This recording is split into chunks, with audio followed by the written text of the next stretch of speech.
आह! चंद्र राज्य की रानी माँ प्रसव पीड़ा से तड़प रही हैं। इधर आंधी तूफान भी शुरू हो गया है।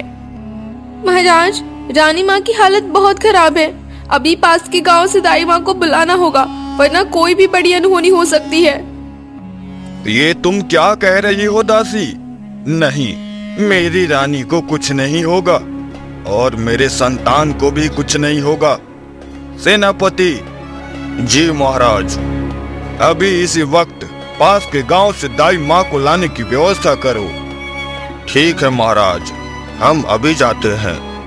ये कहकर आंधी तूफान वाली रात में दो सेनापति दाई माँ को लाने चले जाते हैं। दाई माँ, ओ दाई माँ, कृपया दरवाजा खोलिए। कौन हो तुम? इतनी रात को क्यों बुला रहे हो? दरवाजा खोलिए दाई माँ। क्या हुआ सेनापति जी? दाई माँ, जल्दी चलिए, रानी माँ को प्रसव पीड़ा शुरू हो गई है। हम आपको लेने आए हैं। लेकिन सेनापति जी, मेरी तबीयत ठीक नहीं है। मैं इस बीमार शरीर के साथ कैसे जाऊंगी? यह राजा विक्रम सिंह का आदेश है दाई माँ। यदि आप नहीं गई तो आपको कठोर से कठोर दंड दिया जाएगा। ठीक है सेनापति जी, चलिए, मैं चलने के लिए तैयार हूँ। सेनापति की बात सुनकर दाई माँ अपने बीमार शरीर के साथ ही राज दरबार चली जाती हैं। उधर चंद्रगढ़ राज्य का मंत्री, जो राजा विजय सिंह का छोटा भाई है, रानी माँ के बच्चे के जन्म से नाखुश है। नहीं नहीं, यह कभी नहीं हो सकता। अगर मेरे भाई का बच्चा हो गया तो मेरा राजा बनने का सपना कभी पूरा नहीं होगा। शांत हो जाइए मंत्री जी। हम दोनों मिलकर अवश्य ही कुछ ऐसा करेंगे जिससे आप ही राजा बनेंगे। मैं कैसे शांत हो जाऊं? मेरी इतने दिनों की आशा आज सब व्यर्थ हो रही है। इधर सुनिए, मेरे पास एक उपाय है। क्या? तुम क्या कहना चाहती हो रानी? इसके बाद मंत्री की पत्नी अपनी शैतानी योजना बनाती है। जल्दी से एक बर्तन में गर्म पानी लेकर आओ। ठीक है दाई माँ, मैं अभी लाती हूँ। आप चिंता ना करें महाराज, आप बहुत जल्द पिता बनने वाले हैं। आशीर्वाद दीजिए दाई माँ, ऐसा ही हो। मुझे बहुत चिंता हो रही है। अरे वाह, रानी माँ ने तो 3-3 बच्चों को जन्म दिया है। अरे हाँ, मैं तो अपनी आंखों पर विश्वास ही नहीं कर पा रही हूँ। तुम दोनों जाकर महाराज को खबर दे आओ कि रानी माँ ने 3-3 बच्चों को जन्म दिया है। रुको, किसी को कुछ भी बताने की जरूरत नहीं है। लेकिन क्यों रानी जी, क्या हुआ? मेरी बात कान खोलकर सुन लो। जैसा मैं कहूँगी तुम लोग ठीक वैसा ही करोगे। अगर तुम लोगों ने मेरी बात नहीं मानी तो मैं तुम्हें मृत्यु दंड दूंगी। नहीं नहीं मंत्री जी की पत्नी, आप ऐसा मत कीजिए। आप बताइए हमें क्या करना है? इन बच्चों को मार डालना है। नहीं नहीं, ये पाप हम नहीं कर सकते। हाँ मंत्री जी की पत्नी, मैं भी नहीं कर सकती। हाँ मंत्री जी की पत्नी, मैं भी नहीं कर सकती। मैंने पहले ही कहा है, अगर तुम लोगों ने मेरी बात नहीं मानी तो तुम्हारी सजा मृत्यु दंड होगी। महाराज, आपके लिए एक बुरी खबर है। बुरी खबर? क्या हुआ दाई माँ? मेरे बच्चे, रानी, सब ठीक तो है? नहीं महाराज, कुछ भी ठीक नहीं है। रानी माँ ने बच्चों के बदले 3-3 क्या दाई माँ? 3 क्या? 3 कुत्ते के पिल्ले को जन्म दिया है महाराज। नहीं, यह कभी नहीं हो सकता। तुम सब झूठ बोल रही हो। हाँ राजकुमार, रानी माँ ने सच में 3 कुत्ते के पीलों को जन्म दिया है। यह लीजिए महाराज, ये रहे आपके 3 कुत्ते के बच्चे। दूर करो इन्हें मुझसे। मंत्री जी, इन कुत्ते के बच्चों को दूर किसी जंगल में रखाइए और इस पापनी रानी को जीवन भर के लिए कारागार में बंदी बना दीजिए। ठीक है महाराज, जैसी आपकी इच्छा। सुनो, इन तीनों बच्चों को जंगल में ले जाकर मार डालो और इन कुत्ते के पिल्लों को ले जाकर फेंक दो। तब हमारे रास्ता का कांटा हमेशा के लिए हट जाएगा। इस पाप को ऊपर वाला कभी माफ नहीं करेगा मंत्री जी। इस पाप की सजा आपको भुगतनी ही होगी। ये कहकर दाई माँ और 2 दासियां बच्चों को मारने के इरादे से निकल पड़ती हैं। दाई माँ, क्या आप इन्हें मारने के लिए तैयार हैं? तुम लोग पागल हो गई हो क्या? इन मासूम बच्चों को तुम हत्या कैसे करोगी? तो फिर क्या करे दाई माँ, मंत्री जी ने इन्हें मारने का आदेश दिया है। ये पाप मैं किसी भी हालत में नहीं कर सकती। लेकिन दाई माँ, अगर मंत्री जी को पता चला कि हमने इन्हें मारा है तो वो हमें ही मृत्यु दंड दे देंगे। देखो, एक काम करो, इन बच्चों को इस पानी में बहा दो। विधाता इनके लिए कोई ना कोई व्यवस्था अवश्य करेंगे और हम मंत्री जी से जाकर कह देंगे कि हमने इन्हें मार डाला है। हाँ हाँ दाई माँ ठीक कह रही हैं। इन मासूम बच्चों को हम किसी भी हालत में नहीं मार सकते। इन कुत्ते के पिल्ले को इनकी टोकरी में रख दो। ये भी तो मासूम है। राजकुमार और राजकुमारी को साबित करने में ये भी एक दिन काम आएंगे। मुझे माफ कर दो मेरे प्यारे बच्चों, हम सब मजबूर हैं। ये तुम्हारे साथ बहुत बहुत अन्याय हुआ है। इसके बाद दाई माँ के कहे अनुसार वे कुत्ते के पिल्लों को उनकी टोकरी में रख देती हैं और दो दासियां दोनों बच्चियों को पानी में बहा देती हैं।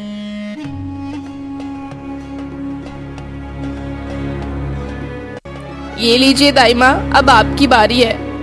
नहीं नहीं, तुम दोनों ने दो राजकुमारियों को पानी में बहा दिया। मैं इस राजकुमार को नहीं बहाना चाहती। लेकिन दाई माँ, कोई लेकिन नहीं।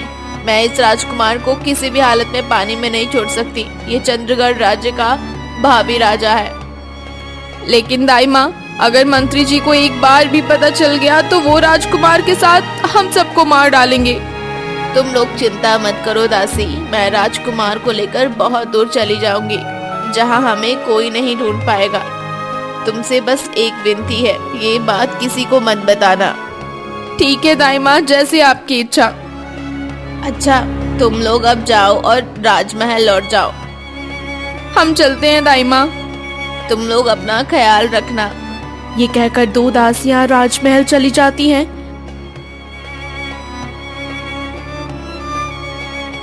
और दाई माँ चंद्रगढ़ राज्य के छोटे राजकुमार को लेकर वहां से चली जाती हैं।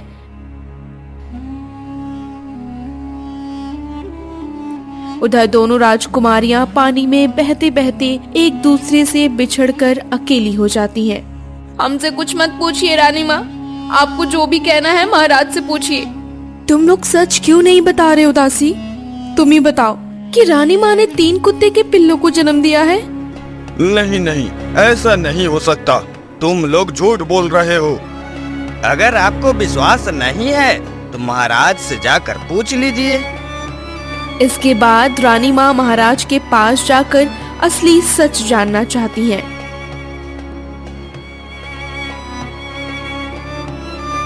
पापिनी नारी, तेरी वजह से मैं इस राज्य की सारी प्रजा के सामने छोटा हो गया हूँ।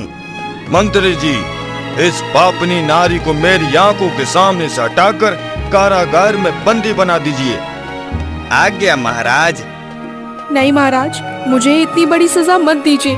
मैंने कभी कुत्ते के बच्चे को जन्म नहीं दिया। मैंने अपने बच्चे की रोने की आवाज सुनी है। आप विश्वास कीजिए महाराज, ये निश्चय ही कोई षड्यंत्र है।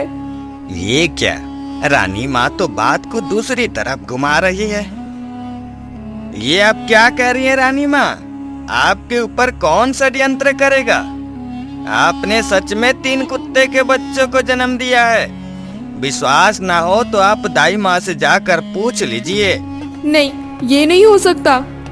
मंत्री, आप देख क्या रहे हैं? इस पापनी नारी को अभी कारागार में डाल दीजिए या फिर इस राजमहल से बाहर निकाल दीजिए। उसकी अब जरूरत नहीं है महाराज, मैं खुद ही जा रही हूँ। लेकिन जाने से पहले एक बात कहना चाहती हूँ कि मैं फिर लौटूंगी, लेकिन अकेले नहीं, अपने बच्चों के साथ। ये कहकर रानी माँ राजमहल से चली जाती है और दाई माँ की खोज करने लगती हैं।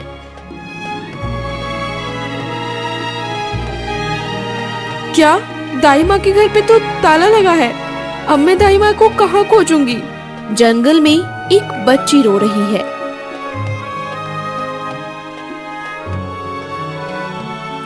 इस घने जंगल में कौन रो रहा है?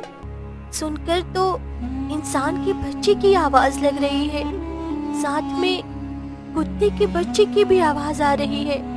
जाकर देखती हूँ।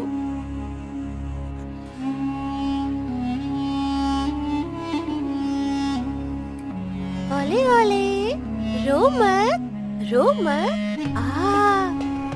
आज तुम्हारे साथ ये अन्याय न होता तो पूरे चंद्रगढ़ राज्य में खुशियों की बाढ़ आ जाती, और आज तुम्हारी आंखों में आंसुओं की बाढ़ आई हुई है। आज तो इस इंसान के बच्चे को मजे से खाऊंगा। बाघ आता है।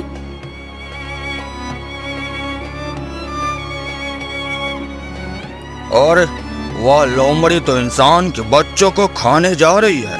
नहीं, यह शिकार मेरा है। बाघ को आता देख लोमड़ी वहाँ से भाग जाती है और बाघ उसके पीछे पीछे जाने लगता है। गाय दूर से खड़ी सब देख रही थी। यही सही समय है इस बच्ची को यहाँ से अपने साथ ले जाने का, वरना बाघ या लोमड़ी में से कोई भी इस बच्ची को खा जाएगा। ये कहकर गाय जल्दी से वहाँ से राजकुमारी और कुत्ते के बच्चे को लेकर अपने घर चली जाती है। राजकुमार को बहुत भूख लगी है। जंगल में कुछ लकड़ियाँ बीनकर उन्हें बाजार में बेचकर राजकुमारी के लिए दूध ले आती हूँ। इसके बाद दाई माँ राजकुमार का दूध खरीदने के लिए जंगल से लकड़ियाँ बीनकर उन्हें बाजार में बेचकर राजकुमार के लिए दूध ले आती है।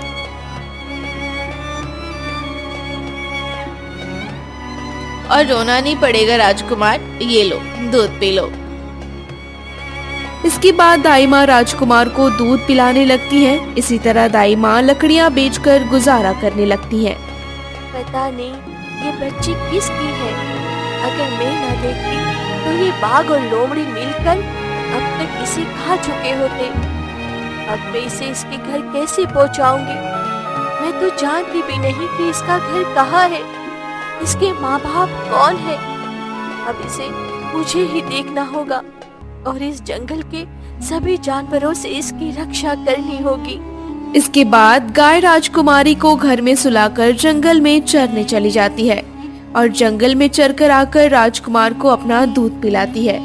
इसी तरह देखते देखते राजकुमार और राजकुमारी बड़े हो जाते हैं। दादी, तुम्हारी खांसी बहुत बढ़ गई है। मैं डॉक्टर के पास जाकर तुम्हारे लिए दवा ले आता हूँ। नहीं बेटा, तुम्हें कहीं जाने की जरूरत नहीं, मैं ऐसे ही ठीक हो जाऊंगी। नहीं दादी, तुम्हारी खांसी बहुत दिनों से ठीक होने का नाम ही नहीं ले रही।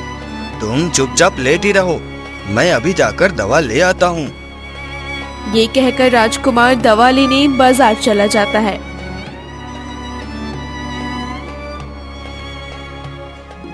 गाय मासी, तुम आ गई। मुझे बहुत भूख लगी है, मैं तुम्हारा ही इंतजार कर रही थी। हाँ बेटी, मैं आ गई हूँ। ये ले, फल खा ले, मैं तब तक आराम कर लूँ। मासी, तुम मेरे लिए कितनी मेहनत करके फल लाती हो और मैं तुम्हारे लिए कुछ नहीं कर पाती। मासी, तुम मुझे बाहर क्यों नहीं जाने देती हो? आज से तुम घर पर ही रहोगी और मैं जाऊंगी तुम्हारे और मेरे लिए भोजन लाने। नहीं बेटी, ये नहीं हो सकता। तू बाहर नहीं जा सकती। लेकिन क्यों? मैं बाहर क्यों नहीं जा सकती गाय मासी? बेटी, इस जंगल में बहुत सारे जानवर रहते हैं। वो बाहर जाएगी तो वे तुझे अपना शिकार बना लेंगे। इसीलिए मैंने तुझे इतने दिनों से बाहर नहीं निकलने दिया। अब ये फल खा ले। ये कहकर गाय राजकुमारी को बाहर नहीं जाने देती। उधर राजकुमार दाई माँ की दवा लेकर घर लौट रहा था कि उसे एक महिला की रोने की आवाज सुनाई दी। अरे, इस घने जंगल में कौन रो रहा है? कौन है आप? क्या हुआ आपको? इस जंगल में अकेले बैठकर क्यों रो रही हैं? बेटा, मैं चंद्रगढ़ राज्य की रानी हूँ। मैं अपने पति बच्चे सब खोकर अभागिन की तरह घूम रही हूँ। 3 दिन से कुछ नहीं खाया है बेटा, मुझे कुछ खाने को दोगे? मेरा क्या सौभाग्य, स्वयं रानी माँ से आज मेरी मुलाकात हुई। लेकिन रानी माँ, आपको खिलाने के लिए मेरे पास अभी कुछ भी नहीं है। यहाँ सिर्फ मेरी बीमार दादी के लिए दवा है। आप मेरे साथ मेरे घर चलिए। मेरे घर में दादी माँ के अलावा और कोई नहीं है। दादी माँ आपको देखकर बहुत खुश होंगी। ये कहकर राजकुमार रानी माँ को घर ले आता है।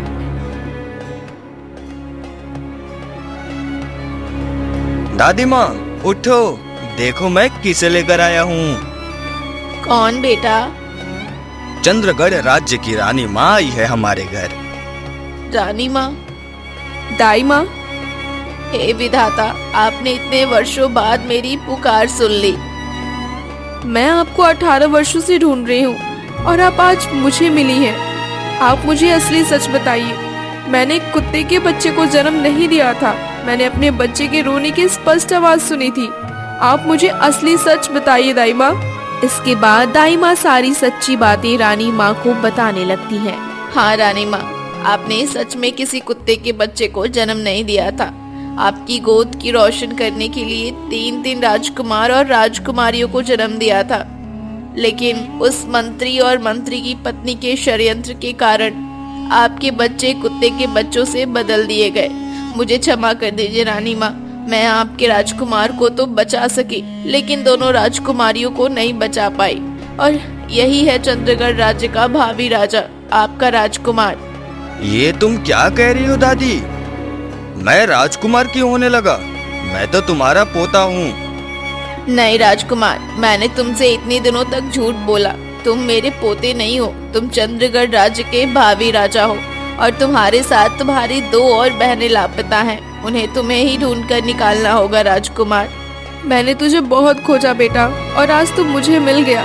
राजकुमार, अब तुम्हें ही अपनी खोई हुई राजकुमारी बहनों को ढूंढना होगा। ये तुम्हारा कर्तव्य है।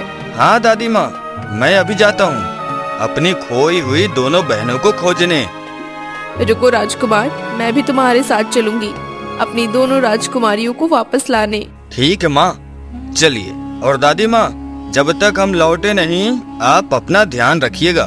ठीक है राजकुमार, तुम लोग सावधानी से जाना। क्या राजकुमार अपनी बहनों को ढूंढ पाएगा? जानने के लिए हमारे चैनल को अभी सब्सक्राइब करें और पास में रखे बेल आइकन पर क्लिक करें। देवगढ़ राज्य में सब कुछ ठीक था, धन, दौलत और प्रजा का प्यार।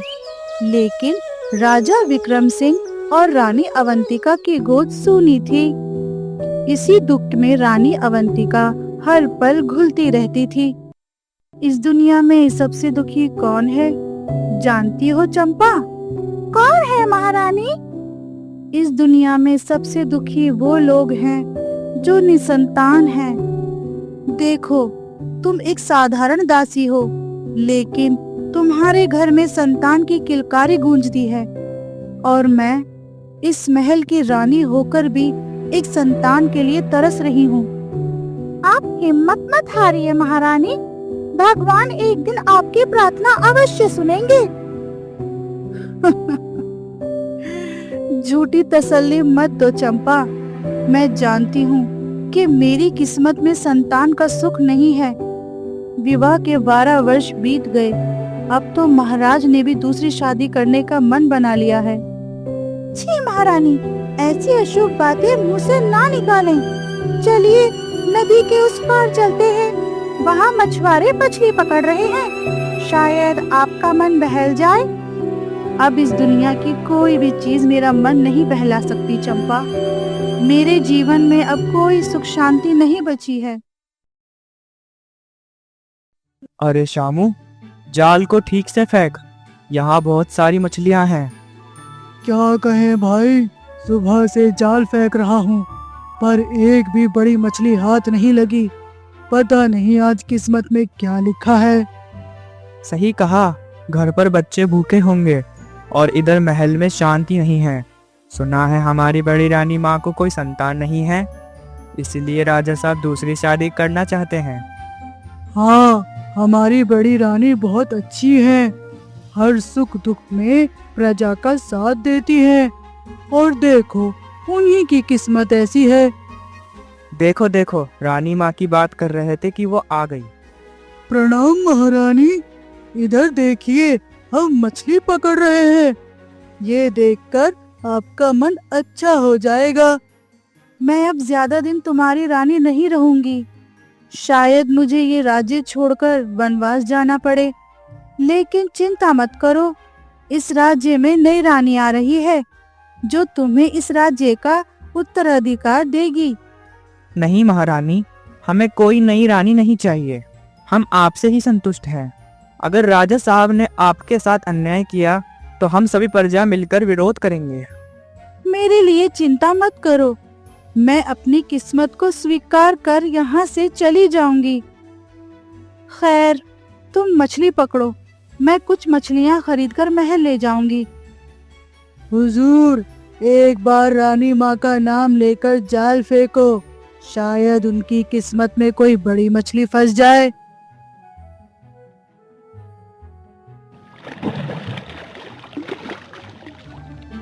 अरे भाई देखो, रानी माँ का नाम लेते ही कितनी बड़ी मछली फंसी है।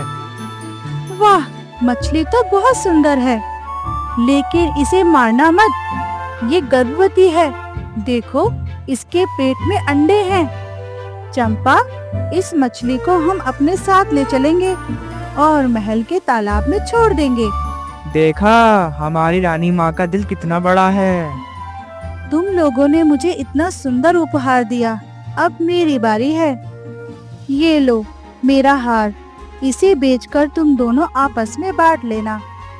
नहीं नहीं महारानी, हमें क्षमा करें, हम ये हार नहीं ले सकते। हम गरीब हैं लेकिन लालची नहीं, बस आपका आशीर्वाद ही काफी है। अगर तुम ये हार नहीं लोगे तो मुझे बहुत दुख होगा। अब मैं चलती हूँ, शाम हो रही है। रानी अवंतिका, देखो कौन आया है। ये है छोटी रानी मोहिनी, मैंने इससे विवाह कर लिया है। तो आपने आखिरकार शादी कर ही ली। आप ऐसा कैसे कर सकते हैं महाराज? मैं आपके पास एक खुशखबरी लेकर आई थी, पर अब उसकी कोई जरूरत नहीं। महाराज, आप मुझे खाली हाथ ही महल ले आए। मेरे तन पर तो कोई गहना भी नहीं है। बड़ी रानी के सारे गहने मुझे चाहिए। रानी अवंतिका, तुम अपने सारे गहने छोटी रानी को दे दो। ठीक है महाराज, ये सारे गहने अब से छोटी रानी के हुए। आप इतनी उदास क्यों हो महारानी? तुम एक मछली होकर बोल रही हो? हाँ महारानी, मैं एक जादुई मछली हूँ। आपने मेरी जान बचाई थी। अब आप बताइए, मैं आपके लिए क्या कर सकती हूँ? मांगिए, क्या वरदान चाहिए आपको? भगवान ने मुझे सब कुछ दिया है, सिवाय एक चीज के, संतान। काश मेरी भी एक संतान होती। आपकी इच्छा अवश्य पूरी होगी महारानी। आप जल्द ही गर्भवती होंगी और 2 जुड़वा पुत्रों को जन्म देंगी। लेकिन वो जन्म के समय सोने और चांदी की मछली के रूप में पैदा होंगे और 1 साल के अंदर ही वे राजकुमारों का रूप ले लेंगे। सोने और चांदी की मछली, ये कैसे संभव है? आप चिंता ना करें महारानी, आपके पुत्र बहुत शक्तिशाली होंगे और वही इस राज्य के असली उत्तराधिकारी बनेंगे। कुछ महीने बाद छोटी रानी मोहिनी गर्भवती हो गई। राजा ये सुनकर बहुत खुश हुए और पूरे राज्य में उत्सव का ऐलान कर दिया। कुछ ही समय बाद राजा वैद्य ने आकर राजा को बताया कि बड़ी रानी अवंतिका भी मां बनने वाली है और उनके गर्भ में जुड़वा बच्चे हैं। महाराज, अनर्थ हो गया।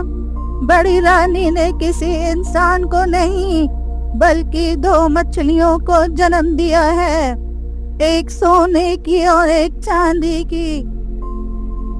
क्या ये असंभव है? वह स्त्री जरूर पापी है।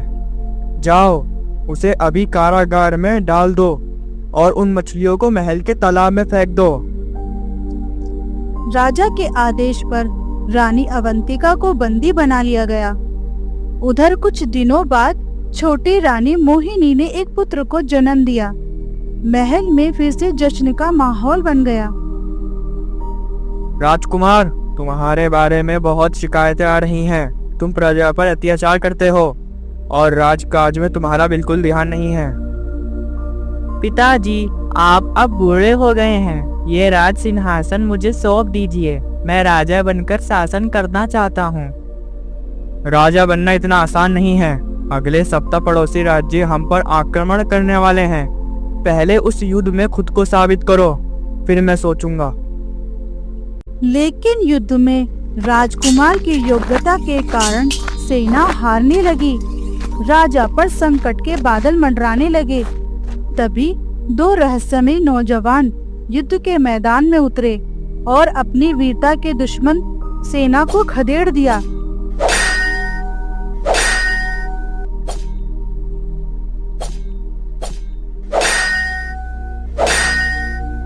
वीर युवकों, तुम्हारी वजह से आज हमारे राज्य की लाज बच गई।